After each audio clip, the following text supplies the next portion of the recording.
Good and welcome back to another week of Talking Technical, and thank you for all the requests that we receive.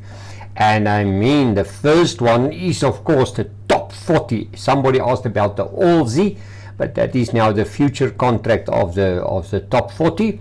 But let's have a look at the top 40 itself, because as we all know, this market is driven mostly by Naspers process, and then some of Richmond as well, and some of the big commodity players are quite big in this index. But at the moment, Naspers process helps this market to stay toppish, and everybody is positive about the market, and everybody believes that this market can just go higher and higher and higher, and nothing can stop this market. Well, this is a weekly chart on the top 40, and there is of course the 40-week moving average. First thing I would like to point out, have a look there, we rallied way above that 40-week moving average, so we can easily see a pullback here. But if we look at these candles, and this is quite interesting, the one is like almost a inverse hammer, and then last week we saw this dragonfly dodging candle, and that all is conflicting. One is an upper shadow, the one is a lower shadow.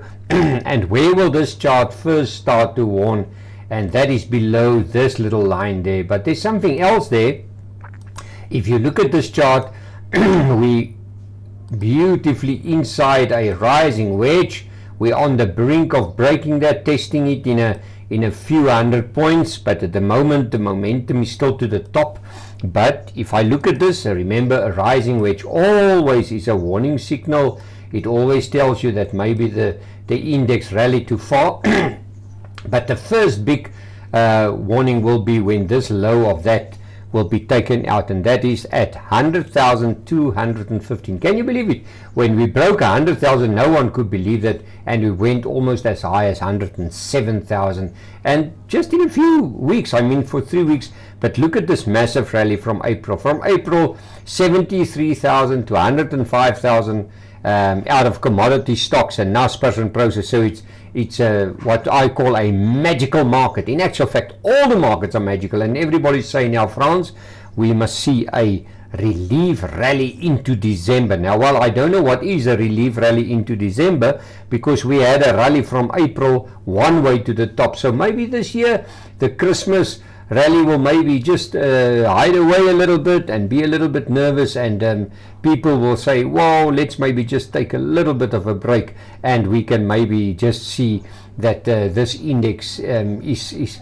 almost running out of breath. But at the moment, I gave you those levels, and of course above that level of 105,964, it is just all the way back to the races. And some people are talking about 110,000 and even 112,000, and they say you're not going to wait long to find that. It will probably be on the chart still early January. Well, I mean, it can be. We live in a world where markets goes up, and everybody believes that the market must go up. That word must always worries me, because nothing in the market is cast and stone. Well, let's have a look at combined motor holdings. Somebody asked about that and said, France, what do you think about it? Well, if I look at the chart, and this is once again a weekly chart, look at this beautiful spike in volume. I see a inverse head and shoulder here, and that's usually bullish for the chart. For the company, there you are. The neckline sits at 36 Rand and 5 cents. If it breaks to the upside and stay above that, well, you can easily find it to go to, there you are, 40 Rand. And if you do that extension from this one to the top, it can maybe go a little bit higher. But I must just tell the viewer, or even all the other viewers, remember, if this market will come back, everything will probably be a little bit out of favor. Now, if it reaches its full target, will be 42 Rand 32 cents. So if you do want to buy above the neckline. The neckline sits at 35.98, make it 36 Rand. And where's the low of the right shoulder? The low of that right shoulder is there on the spot, 31 Rand 21, and even the 40-week moving average is sitting on 31.69. Remember, this is also a weekly chart. We can maybe see a little bounce from there, but that is very important. Use that as your stop loss, 31 96. Let's just get the exact level. Sorry, 31.69. And where's the place to buy if you want to buy, remain long or buy it above 53.98? Let's make it 36 Rand to just make it easier for all. Well, let's have a look at copper360. Somebody asked about copper, and he says to me, Frans, we would like to buy copper. CPR, sorry, I just pressed something wrong here. CPR, where is it? There you are. Now if you look at copper360, this is also a weekly chart. I'm going to take the volume out here. There you are. But if you look at this chart here, I mean, it's beautiful all the way to the downside. Nobody's interested in copper. And why do I say that? Because it's not the case that nobody is interested in copper. Copper is due to have the next commodity rally or run that you expect. But what do we see now is there's almost no interest in copper360. And why? Because it's still a exploration mine. Let's just put back that volume. There you are. If you look at that volume, there was a spike in volume around the 1 Rand 55 level, but now it's 67. So in actual fact, I will wait patiently for this consolidation to get sorted out, and only from there on we can maybe see a bounce. But to be safe, let's just use a little bit of a higher level before you just get involved here. That level will be above, there you are, 78 cents. Above 78 cents, we will see the first sign of technical strength, and you can keep yourself assured that if this market starts to go copper, and especially if this exploration phase of this mine is finished, then copper360 can maybe surprise you all the way to the top. That's quite important. But usually all the way down, momentum is down, we're below the 40-week moving average. Everything what we see now is almost negative. It doesn't make me feel positive about it. And where's your stop loss? Your stop loss will be at 53 cents. Let's have a look at Rand Merchant Bank holdings. Now, someone also asked, Frans, can you maybe just explain the Nicolas Darvas model once again? Now, I will definitely do that, but I'm going to use a line chart here. And then immediately the rule of the Nicolas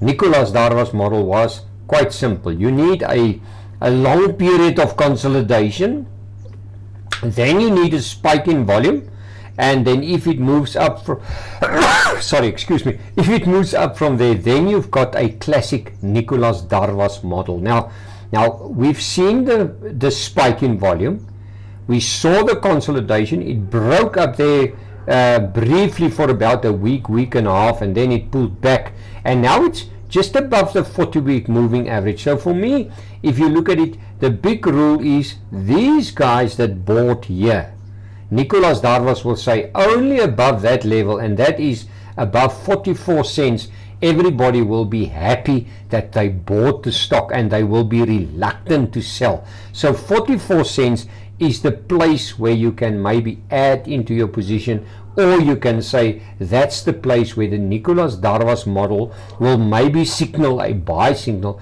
and then it can go higher. Well, from there, I mean, it is plain sailing all the top. It's got numerous target levels. I mean, the first one, it's that 44, then you can look at 46 cents, then you look at 48, 50 cents, there you are, 52, 50, there's the 52 one, and then you've got a spike all the way up to 54.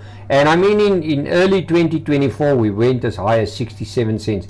But usually a Nicolas Darvas model is also something interesting. It tells you that while the share is building this massive base, the buyers and the sellers, they suss each other out, and they're not 100% sure what to expect. But in this case, above 44 cents, it will trigger a buy. I will use that 40-week moving average, 41 cents, or maybe a little bit lower, 39 cents, as my stop loss level. And then from there, of course, it is plain sailing. Remember, on the daily chart, I hope that you guys can still remember, on the daily chart, we've got a massive gap. And that gap, developed when? Because the share paid out a brilliant, let's just do that for you, all the way to the top. Let's have a look there. I just want to remove that because I want to show you the exact level of the window. That just tells you we've got this massive consolidation, and there's the level of 46. Remember, that was like almost, you can say, the false break. But look at this gap. This gap sits between 46 cents and there you are, 63 cents. Now keep in mind, this massive gap was triggered by a special dividend that the guys paid out, and I think these guys on the volume side is keen on buying in again, hopefully that the market can recover or the share can recover. But you've got the stop loss. Now this is the classic Nicolas Darvas model, and what we also know, if a share consolidates for a long time and if it breaks to the upside, especially in a market that starts to struggle, and I think our market may struggle in a time to come, then it is a very strong indication that this share can move higher. But as always, stick to your stop loss just to play safe. Thank you so much. We'll chat again. Visit our website www.fransdeklerk.com for more info, and thank you for watching the show.